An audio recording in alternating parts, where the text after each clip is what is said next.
Yeah, Mark always has such kind words.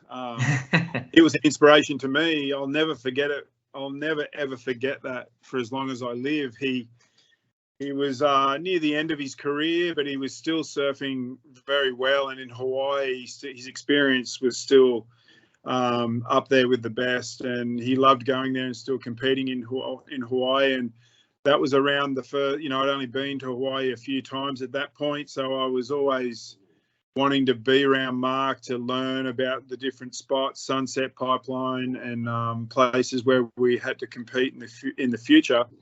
So I was just trying to get what I could off Mark. Yes. Yeah. And this particular year, the first year, he asked me if I'd caddy for him. I was like, oh wow, of course I will. Yeah. That'd be amazing. But what ended up happening was the waves got ginormous. They got huge, and we ended up at Waimea Bay, and the waves were 15 to 25 feet throughout the day, about 15 to 20 in the morning, and then up to 25, some 30-foot closeout sets, close the bay out in a heat that I was in caddying for Mark.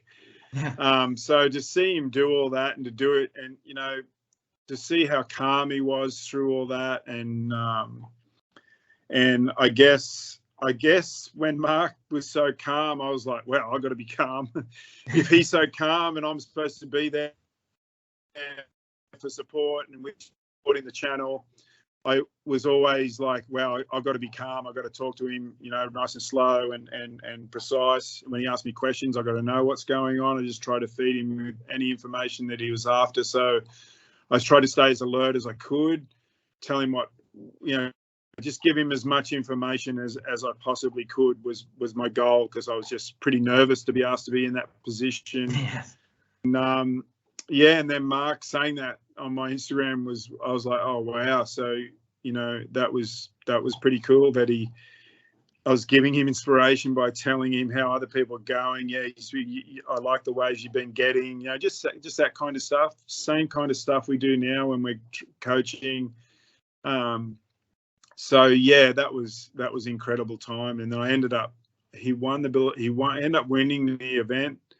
Broke a couple of boards, so I had to swim. I had a couple of swims that I had to do.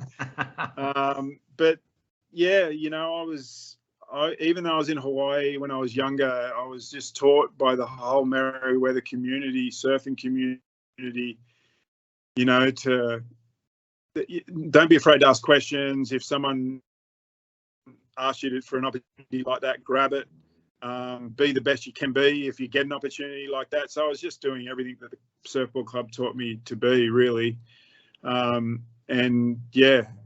we did a good job. We came back and I think he won the next year as well, and I caddied for him the second year also. So, to have a partnership with one of the world's most incredible surfers, he's right there with Kelly Slater and what he managed to achieve in the sport.